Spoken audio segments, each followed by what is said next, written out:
What do F1, Donald Trump, and the BBC have in common?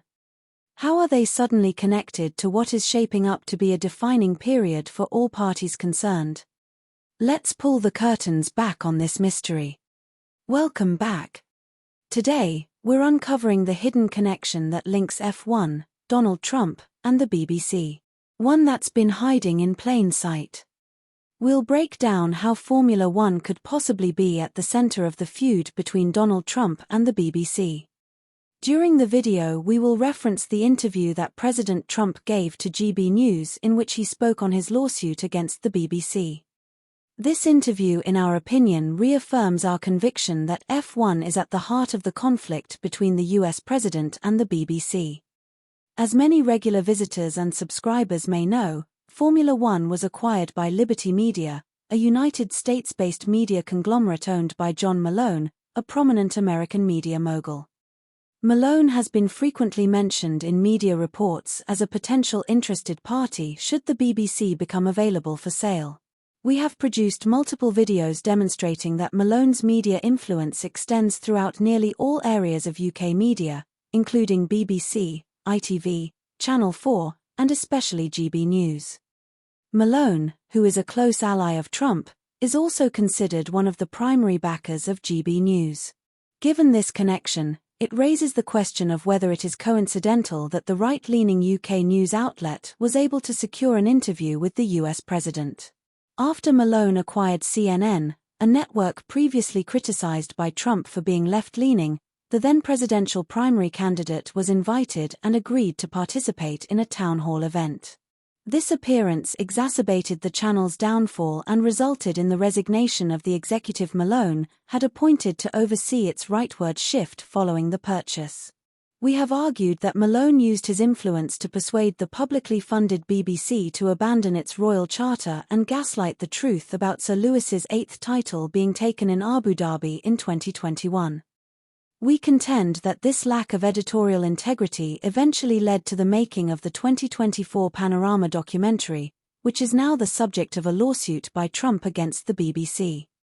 Ironically, Malone now seems to be using his loss-making GB News channel to pressure the BBC into settling Trump's claim that they have been spreading fake news about him. It's surprising that, even after that interview, some people on the left continue to defend the BBC and downplay the seriousness of the issue. They deflect attention and mislead viewers into believing that the publicly funded broadcaster is not experiencing a fundamental problem with its editing, which means that it will most likely have to reach a settlement with the president. The BBC not only has a weak defense to Trump's claim, but its reputation is also likely to take more hits as additional evidence of widespread failures emerges. We are particularly concerned that the likes of James O'Brien at LBC, who we ran to after we couldn't hack watching the BBC post the 13th of December, 2021, and Emily Maitlis, who we considered to be one of the sharpest Newsnight presenters back when we had been watching the BBC in good faith, are now leading this collective delusion on the left. Is it that they cannot see the writing on the wall because they are infected by Trump derangement syndrome? Alternatively, do they genuinely think the Panorama incident was simply an isolated case caused by a poorly executed edit? For us, the 13th of December, 2021, was the defining moment when we understood that the BBC had gone over to the dark side, and they have been on that side ever since. So how is it that James and Emily are not aware that the BBC has been spreading fake news since then? We have witnessed James putting Brexiteers and Meghan haters to the sword, to expose how they have allowed themselves to be misled into a rabbit hole of propaganda-driven misinformation, and are now deeply shocked to see them doing the same to their viewers on the matter of the strength of Trump's case against the BBC. By way of an illustration, Emily's famous 2019 car crash interview with the then Prince Andrew has gone down in history, and we now have her and her colleague on the Newsagent podcast engaging in levels of gaslighting and deflection that would put Andrew and his supporters to shame. What is the difference between the blind loyalty that they are showing to the BBC now, and that the royalists were displaying to them in Andrew's defense then? Was the BBC standing up for the truth when it sacked Gary Lineker on the trumped-up charge that legitimate criticism of Israeli government policy in his private capacity equated to antisemitism?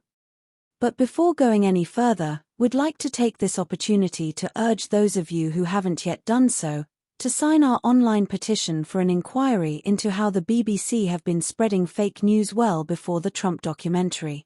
A link has been provided in the description. If you are on X, then please repost our tweet. And, if you are enjoying this video, we invite those of you who haven't yet done so, to like, comment, share, subscribe, and click the notification icon, to be notified when the next one is uploaded. Thank you. We fully understand that the BBC has long been under attack from the right-wing media who have had some success in forcing it to abandon its duty to tell the truth. We also understand, as we set out in a previous video, that the likes of Malone are looking to install a right-wing government that will sell them the biggest news provider in the world, but nevertheless, that is not enough reason to gaslight the truth that the BBC is now engaged in spreading fake news worldwide. Emily and her news agent co-host appeared on LBC under the caption "Show some spine, back your journalists." They were referring to the BBC chairman, who they were urging to show some spine and back his journalists. What journalists would those be? The ones that produced the shameful piece on the 13th of December, 2021, or the ones that produced the so-called clumsy 2024 Panorama edit that prompted the lawsuit, or the ones that did the same in a 2022 Newsnight, all of whom are still BBC employees? Is this the same chairman that displayed such spinelessness when the BBC sacked Gary Lineker? How many BBC journalists stood up, complained, protested, or even resigned over the shameful The 13th of December news program or the sacking of Gary Lineker? But now, they are standing up to defend those journalists that deliberately spread fake news about Lewis Hamilton's 8th title and his legacy, and also those that spread fake news about Donald Trump on at least 2 BBC flagship programs that were all about holding people accountable. What about holding those journalists accountable for their misdeeds? President Trump made it clear during the GB News interview that his lawyers would be asking the question whether the BBC have done this to others before. Do you think that GB News's main backer and Trump loyalist, who has the playbook on how to suborn the BBC, will not open the book for them? Do you think that the man who has long coveted the biggest news provider in the world, so that he can use their global platform to spread more fake news like he did on the 13th of December, 2021, is not relishing the thought of buying a devalued BBC at a knockdown price? Perhaps if Emily and others had defended the integrity and reputation of BBC journalism back in 2021, they would not have continued down the road that has led them to where they are now. As experienced journalists, they should be acutely aware that from now on, they can expect a dripping of further damaging leaks. To start with, it has now been revealed that the so-called clumsy editing has also appeared on the flagship Newsnight as well, and there will be more exposés to come. Already there is publicly available evidence of so-called clumsy editing on Panorama, Newsnight, and BBC Sport F1. How many clumsy edits will it take to undermine their defense that a couple of screw-ups do not translate into a systemic failure? As part of their defense, they have argued that the Trump matter is a result of an internal ideological war being waged by some elements on the BBC board intent on achieving a swing to the right under the banner of impartiality. Yes, we agree, but nevertheless, the BBC has a duty to tell the truth without fear or favor, and that is something they failed to do so glaringly on the 13th of December, 2021 at the behest of the owner of F1 and main backer of GB News. Now here's the clincher: the person that Emily identified as the Trojan leading Trump's war from inside the BBC is Robert Gibb, a former number 10 spin doctor for the Conservative Party, who was appointed to the board by Boris Johnson. Critically, she stated that Sir Robert played a big role in the starting up of Malone's GB News. The same Malone backed GB News that got the crucial interview with his ally Donald Trump, where he revealed that his lawyers would be looking into whether the BBC have done this to others before. The same American-backed GB News that the American president is now urging more people to watch. The same Malone-backed GB News that led the campaign to sack Gary Lineker that the BBC succumbed to. The same Malone for whom the BBC bent the knee to gaslight the theft of Lewis Hamilton's 8th title. So, it appears that Malone's GB News is in the vanguard of the ideological battle to tilt the BBC to the right and champion his allies' lawsuit. So, the same Malone whose GB News is championing Trump's claim that the BBC spread fake news about him, is the same Malone for whose Formula One company, the BBC spread fake news about Sir Lewis. The same Malone that will be able to buy the BBC at a devalued price whether the BBC wins or loses the court case. We have repeatedly asserted that Malone's nickname of Darth Vader was well earned and the BBC were playing with fire when they started manipulating the truth for his benefit. When they came into power, we warned the Prime Minister and his Culture Secretary that they were targets of Malone's disinformation platforms as much as Sir Lewis was, but they didn't listen.